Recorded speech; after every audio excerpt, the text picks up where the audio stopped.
رک جانے کو روزہ کہتے ہیں۔ اب جب روزہ ہے، جس طرح ہر ایک عبادت کی نیت ہوتی ہے تو روزے کی بھی ایک نیت ہے۔ جو بندے روزہ کی نیت نہیں کرتے ان کو روزے کا ثواب نہیں ملتا، لیکن رمضان کے ساتھ ہی ایک مرتبہ جب بندہ نیت کر لے کہ میں پورے رمضان کے روزے رکھنے کی نیت کرتا ہوں تو اس کو روز نیت کرنے کی ضرورت نہیں، بلکہ اس کا سحری کے وقت سحری کھا لینا ہی اس کی نیت شمار ہوگی۔ اور علماء نے تو اس میں ایک اور نقطہ بھی بتایا کہ جس وقت بندہ افطاری کرے تو افطاری کے ساتھ ہی یہ نیت کر لے کہ میں کل کا روزہ رکھتا ہوں، تو اس کی اگلے دن کے روزے کی نیت ہو گئی۔ اب اس کا مطلب یہ ہرگز نہیں کہ افطاری کے بعد وہ سحری تک کوئی کھا پی نہیں سکتا، بلکہ کھانا پینا اس کا بند نہیں ہوگا، سحری تک کھا سکے گا، لیکن اگلے دن کے روزے کی نیت ہو جائے گی۔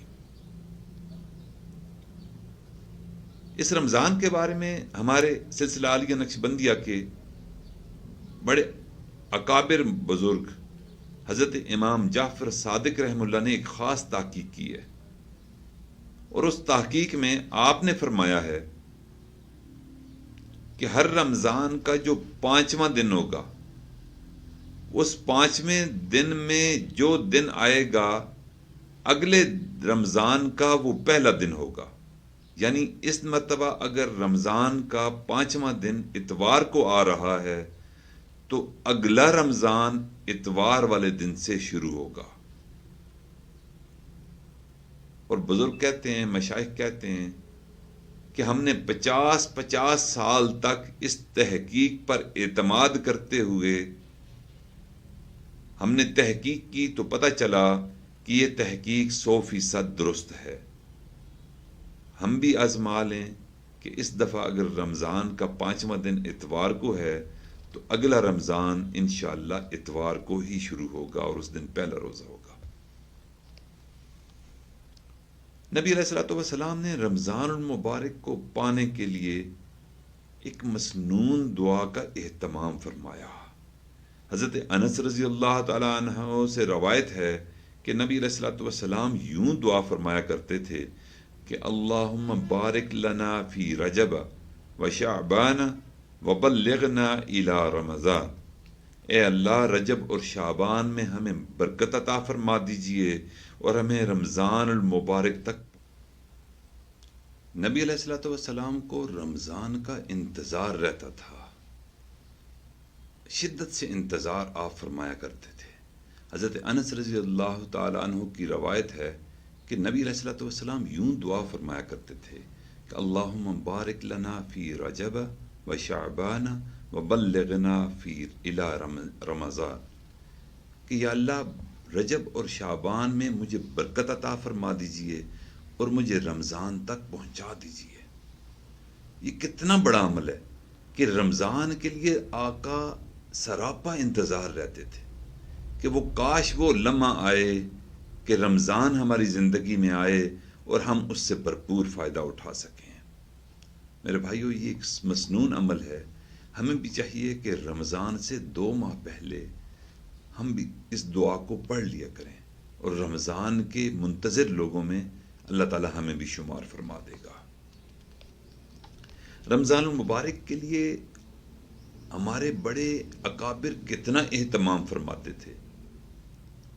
ایک مشہور تابعی گزرے ہیں ابو الفضل رحمہ اللہ، انہوں نے اپنی بے تابی کا اور رمضان کے انتظار کا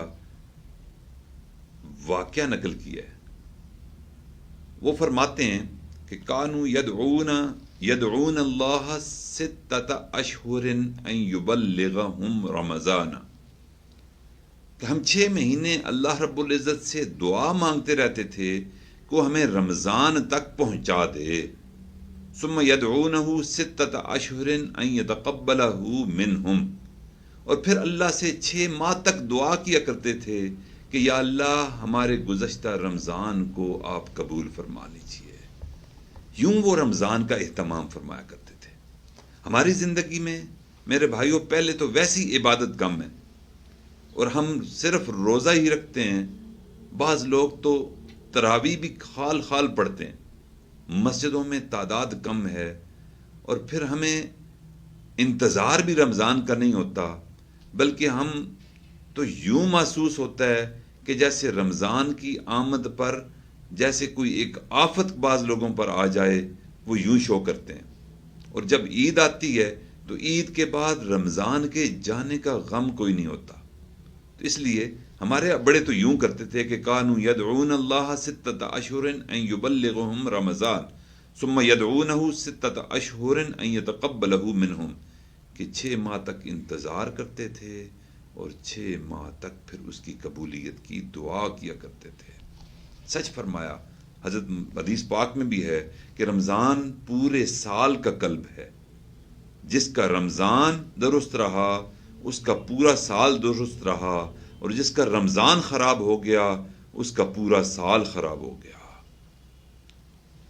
امام ربانی مجدد الفسانی رحمہ اللہ کے اپنی مکتوبات میں لکھتے ہیں کہ رمضان مبارک میں اللہ تعالیٰ کی طرف سے رحمتوں کی اور برکات کا اتنا نزول ہوتا ہے کہ بقیہ پورے سال کی برکتوں کو رمضان المبارک کی ایک لمحے کی برکت کے ساتھ بھی وہ نسبت نہیں جو قطرے کو سمندر کے ساتھ ہوتی ہے.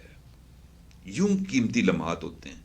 لیکن اس رمضان میں ہم دیکھتے ہیں کہ وہی پرانا معمول، دوستوں کے ساتھ گپ شپ ہو رہی ہے اور رمضان میں عبادت کی کثرت نہیں ہو رہی، تلاوت کی کثرت نہیں ہو رہی، ذکر اذکار کی کثرت نہیں ہو رہی، درود شریف استغفار نہیں پڑھا جا رہا. جس طرح غیر رمضان اسی طرح ہی رمضان ہمارا گزرتا چلا جا رہا ہے. ہمیں کوشش کرنی چاہیے کہ ہم اس رمضان کو اپنے لیے نافع بنا لیں. اور اس رمضان میں اللہ تعالیٰ مومن بندے کی دعاؤں کو قبول فرماتے ہیں، اور اس کی طرف اشارہ بھی ہے. حضرت ابو سعید خدری رضی اللہ تعالیٰ عنہ کی روایت ہے کہ آقا صلی اللہ علیہ وسلم نے ارشاد فرمایا ان للہ تبارک و تعالی وتقاء فی کل یوم و لیلۃ، کہ اللہ رب العزت رمضان المبارک کے ہر دن اور رات میں جہنم سے جہنمیوں کو آزاد کرتے ہیں. پھر فرمایا ان لکل مسلم فی کل یوم و لیلۃ دعوۃ مستجابۃ، اور اس رمضان المبارک کے ہر دن اور رات میں اللہ رب العزت ہر مومن کی کوئی نہ کوئی دعا کو قبول فرماتے ہیں. میرے بھائیو کتنے قیمتی لمحات ہیں، کتنی قیمتی ماہ ہے، اور ہم اس کو غفلت کی نظر کر رہے ہیں، دعاؤں کا اہتمام نہیں کر رہے. بلکہ جب افطاری کا وقت ہوتا ہے اس وقت بھی ہم دعاؤں کا اہتمام نہیں کرتے. اب ہمارے اوپر ہے، ہم پر منحصر ہے کہ ہم کتنی دعائیں کرتے ہیں. قبولیت کا اشارہ تو اللہ تعالیٰ نے دے دیا، اور واقعی ہمیشہ مانگنے والوں کو اپنے تنگی دامن کا شکوہ رہتا ہے، اس کی عطا میں تو کوئی کمی نہیں. کہنے والے نے کہا، شاعر تھا، ٹوٹے رشتے وہ جوڑ دیتا ہے، ٹوٹے رشتے وہ جوڑ دیتا ہے، بات رب پہ جو چھوڑ دیتا ہے، اس کے لطف و کرم کے کیا کہنے، لاکھ مانگو کروڑ دیتا ہے.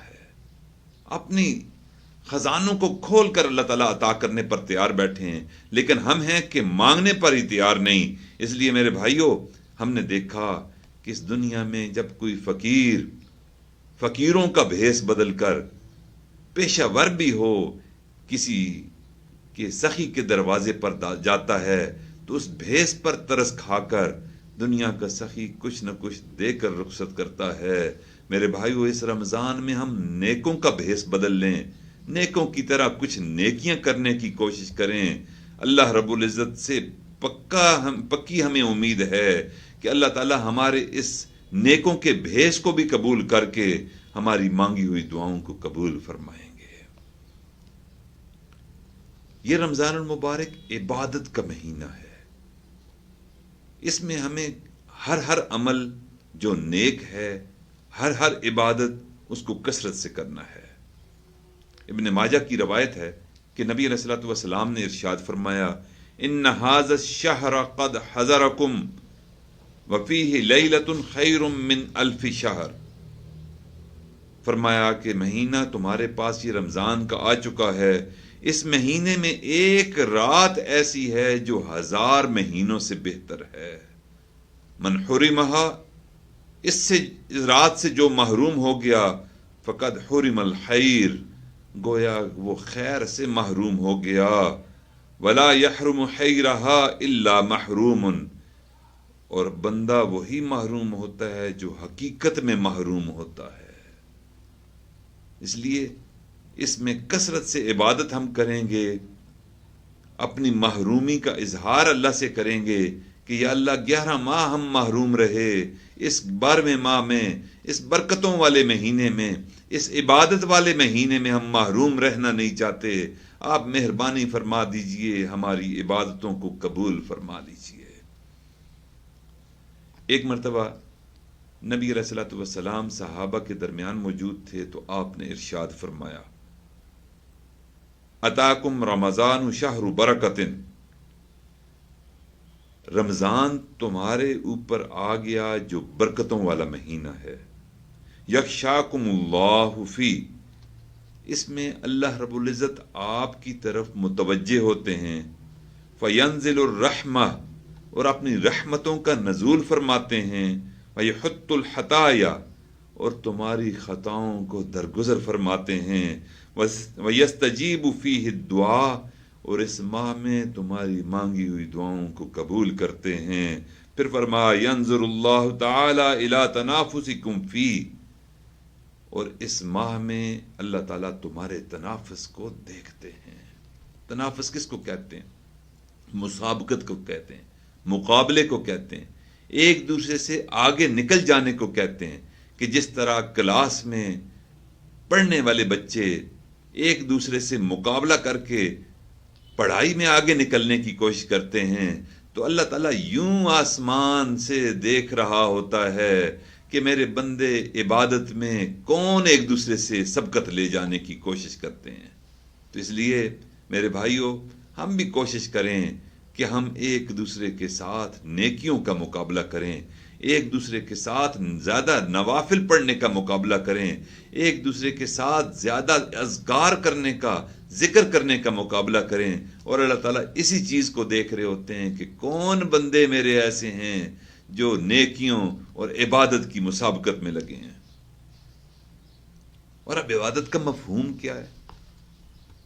بظاہر مفہوم تو ہمیں یہ نظر آتا ہے کہ نمازیں نفلیں پڑھنی، ذکر اذکار کرنا، دن کو عبادت میں مصروف رہنا، رات کو تہجد پڑھنی، لیکن نبی علیہ الصلوۃ والسلام نے فرمایا کہ عبادت کا مفہوم کیا ہے، اس کی وضاحت فرمائی۔ ایک صحابی نبی علیہ الصلوۃ والسلام کے پاس حاضر ہوئے، عرض کی کہ یا رسول اللہ صلی اللہ علیہ وسلم، میرا دل چاہتا ہے کہ میں عبادت گزار بن جاؤں۔ نبی علیہ السلام نے فرمایا کہ اگر تم عبادت گزار بننا چاہتے ہو تو جسم سے گناہ کرنا چھوڑ دو، انسانوں میں سب سے زیادہ عبادت گزار بن جاؤ۔ میرے بھائیوں، ہم لمبی لمبی نفلیں پڑھتے ہیں، تسبیح پھیرتے رہتے ہیں، لیکن جسم کے گناہوں سے نہیں بچتے۔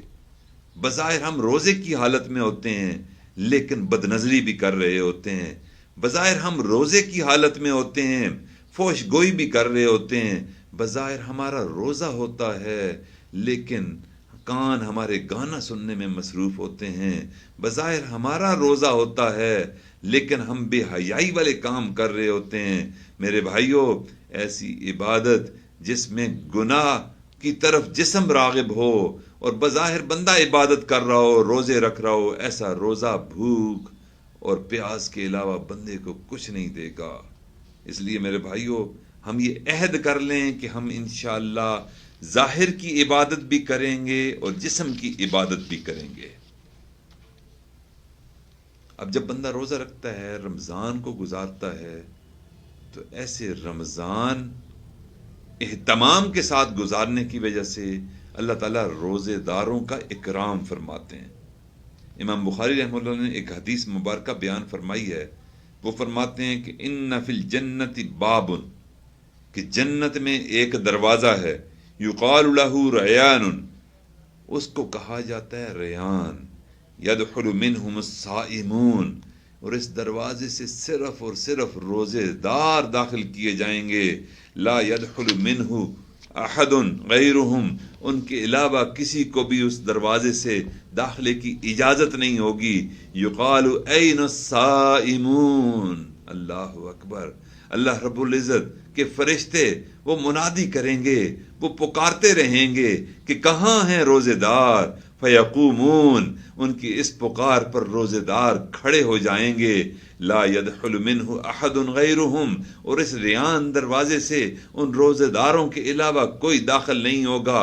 وَإِذَا دَخَلُوا، اور جب وہ داخل ہو جائیں گے اس دروازے سے، اغلق وَلَمْ يَدْخُلْ مِنْهُ أَحَدًا، اس دروازے کو بند کر دیا جائے گا، پھر اس دروازے سے کوئی اور داخل نہیں ہو سکے گا. میرے بھائیو، یہ وہ روزہ ہے جس کا اکرام اللہ تعالیٰ اپنے ان بندوں کا فرما رہے ہیں کہ جنہوں نے اللہ کی رضا کے لیے، اللہ کو راضی کرنے کے لیے اپنے دن کو روزے کی حالت میں گزارا، راتوں کو قیام کیا. اللہ تعالیٰ ان کا اکرام یوں فرمائیں گے کہ جنت میں ان کے لیے ایک دروازہ مخصوص فرما دیں گے. جیسے ہم نے دنیا میں دیکھا کہ ایئرپورٹس پر ایک VIP لاؤنج ہوتا ہے، اس میں سے عام بندے کا داخلہ نہیں ہوتا، بلکہ VVIPs اس دروازے سے، اس لاؤنج سے داخل ہو کر ایئرپورٹ کو استعمال کرتے ہوئے اپنے جہازوں میں داخل ہوتے ہیں. میرے بھائیو، اسی طرح VIP لوگ اللہ کے نزدیک یہ روزہ دار ہوں گے کہ جو دن کو بھوک اور پیاس اور جمع سے رکے رہیں گے اور اللہ کے اور راضی کرنے کی فکر میں یہ بھوک اور پیاس برداشت کریں گے. اللہ تعالیٰ ان کا اکرام جنت میں ایک مخصوص دروازے کے ذریعے جنت میں فرما دیں گے کہ اس دروازے سے اور جنتی نہیں گزریں گے بلکہ یہ روزہ دار گزریں گے. اور پھر بعض کتابوں میں لکھا ہے کہ اللہ تعالیٰ جب اس دروازے کے پاس یہ روزہ دار پہنچیں گے تو فرشتوں کی ڈیوٹی لگائیں گے کہ تم یہاں ان کا اکرام کرتے رہو، ان کا استقبال ان الفاظ کے ساتھ کرتے رہو کہ کلو وشربو، تم کھاؤ تم پیو. دنیا میں تم نے کھانے سے اپنے آپ کو روک لیا تھا، آج خوب جی بھر کر کھاؤ.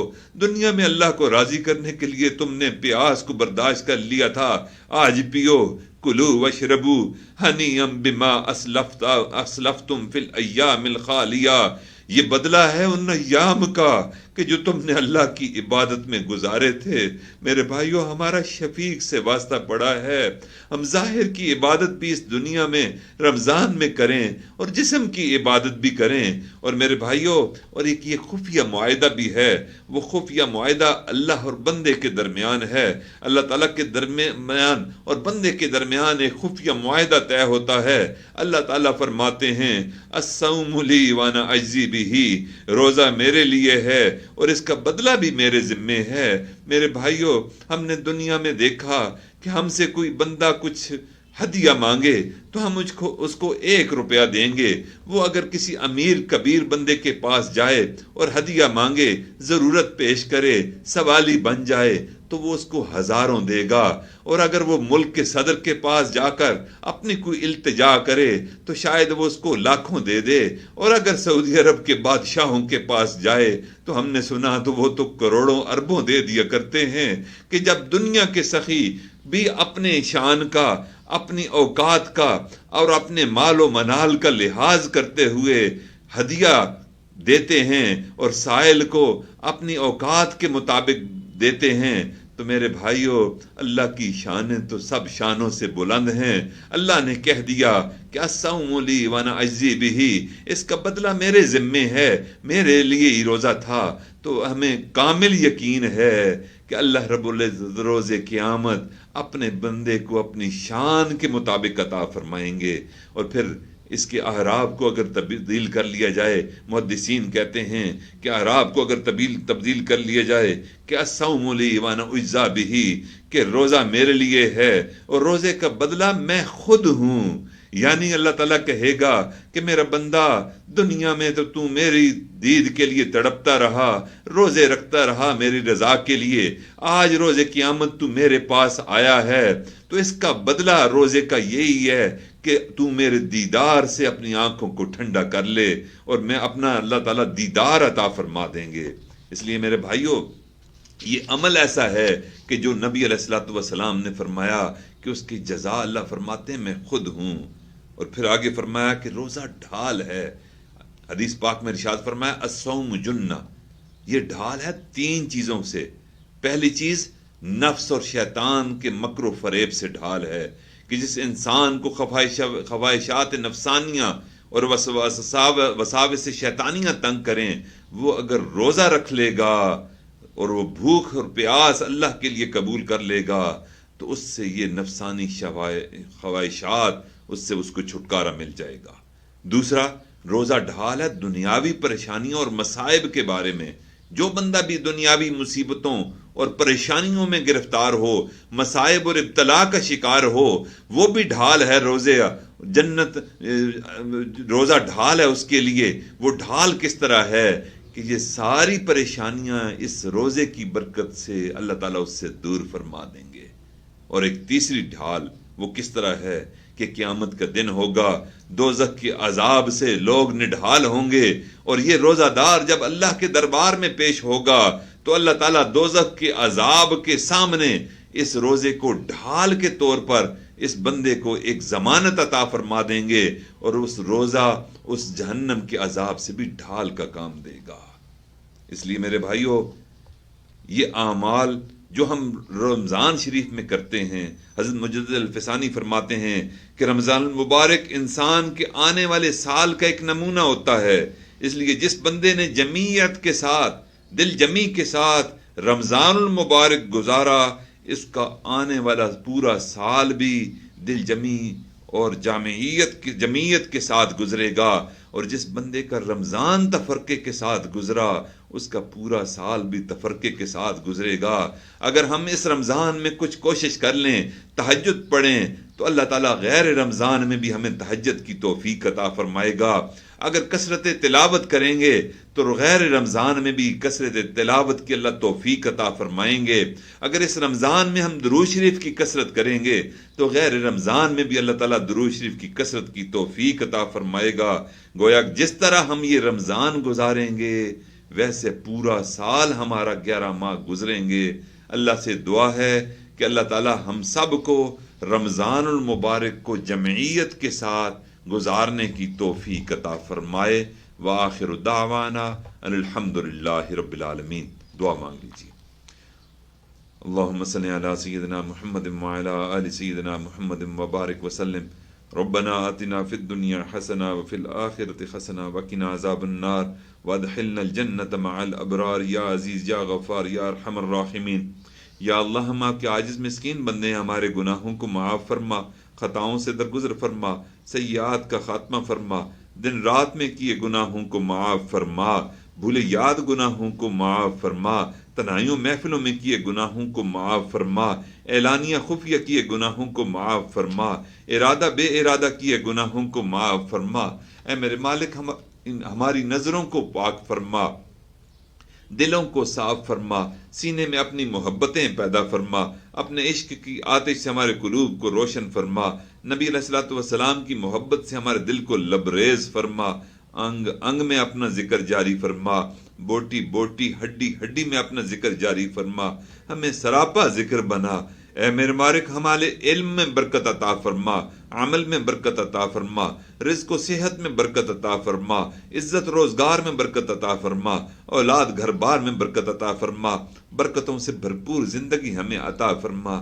اے میرے مالک، ہمارے رمضان کو اہتمام کے ساتھ گزارنے کی توفیق عطا فرما. یا اللہ، ظاہر کا ہم نے روزہ رکھا، یا اللہ پورے جسم کے تمام اعضاء کا روزہ رکھنے کی بھی توفیق عطا فرما. یا اللہ، آنکھوں کا روزہ رکھنے کی توفیق عطا فرما، زبان کا روزہ رکھنے کی توفیق عطا فرما، کانوں کا روزہ رکھنے کی توفیق عطا فرما، شرمگاہ کا روزہ رکھنے کی توفیق عطا فرما. جسم کے ایک ایک عضو کو روزہ دار بنا دیجئے. میرے مالک، آپ نے فرمایا کہ روزہ میرے لیے ہے اور میں خود اس کی جزا ہوں۔ میرے مالک ہم نے اس دنیا میں تو آپ کی زیارت نہ کر سکے، میرے مالک مہربانی فرما دیجئے اس رمضان کے روزے کو قبول فرما کر یا اللہ آخرت میں اپنا دیدار عطا فرما دیجئے، اور اپنے یا اللہ عرش کا سایہ ہم سب کو روزے داروں کو عطا فرما دیجئے۔ اے میرے مالک مہربانی فرما، ہمارے بیماروں کو شفا عطا فرما، بے روزگاروں کو روزگار عطا فرما، یا اللہ بے اولادوں کو اولاد نرینہ عطا فرما، یا اللہ جو رزق کی وجہ سے پریشان ہیں رزق کی تنگی کو دور فرما، رزق میں خیر و برکت عطا فرما، حلال طیب سہولت والا رزق عطا فرما۔ اے میرے مالک ہم بے عمل ہیں، اعمال صالحہ کی توفیق عطا فرما۔ یا اللہ جھوٹ لے کر رمضان میں داخل ہوئے، یا اللہ سچائی دے کر رمضان کا اختتام فرما۔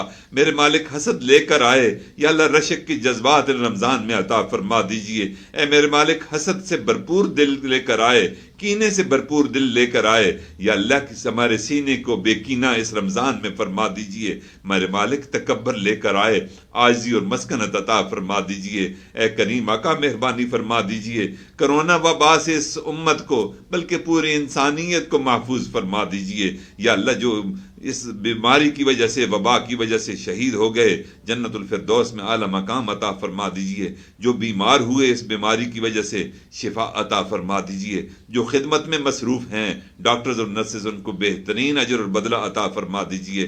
یا اللہ مہربانی فرما دیجئے، دور بیٹھے جتنے بھی لوگ بندے اور بندیاں یا اللہ دعاؤں پر آمین کہہ رہے ہیں میرے مالک کرم فرما دیجئے۔ یا اللہ سب کو رمضان کی برکت کی وجہ سے، رمضان کی عبادت کی وجہ سے یا اللہ اپنے گھر کا طواف کی توفیق عطا فرما دیجئے، حج بیت اللہ کی توفیق عطا فرما دیجئے، روض اقدس حضور نبی کریم صلی اللہ علیہ وسلم پر حاضر ہو کر صلاۃ و سلام پڑھنے کی توفیق عطا فرما دیجئے، مقام ابراہیم پر نوافل کی توفیق عطا فرما دیجئے، صفا اور مروہ کی سعی کرنے کی توفیق عطا فرما دیجئے۔ اے میرے مالک مہربانی فرما دیجئے، ہماری ان دعاؤں کو اپنی رحمت سے قبول و منظور فرما۔ جن جن لوگوں نے دعاؤں کے لیے کہا یا اللہ سب کی جائز شرعی حاجتوں کو، من کی مرادوں کو، درینہ تمناؤں کو پورا فرما۔ میرے مالک یہ جو چینلز آج اس کی گفتگو کو نشر کر رہے ہیں یا اللہ بہت سے لوگ اس کام میں مصروف ہوتے ہیں، یا اللہ سب کی اس خدمت کو قبول و منظور فرما۔ جو مانگ سکے وہ بھی عطا فرما، جو مانگنے سے رہ گیا وہ بھی عطا فرما۔ ربنا تقبل منا انک انت السمیع العلیم وتب علینا انک انت التواب الرحیم، وصلی اللہ تعالی علی حبیبہ محمد وعلی آلہ وصحبہ اجمعین برحمتک یا ارحم الراحمین۔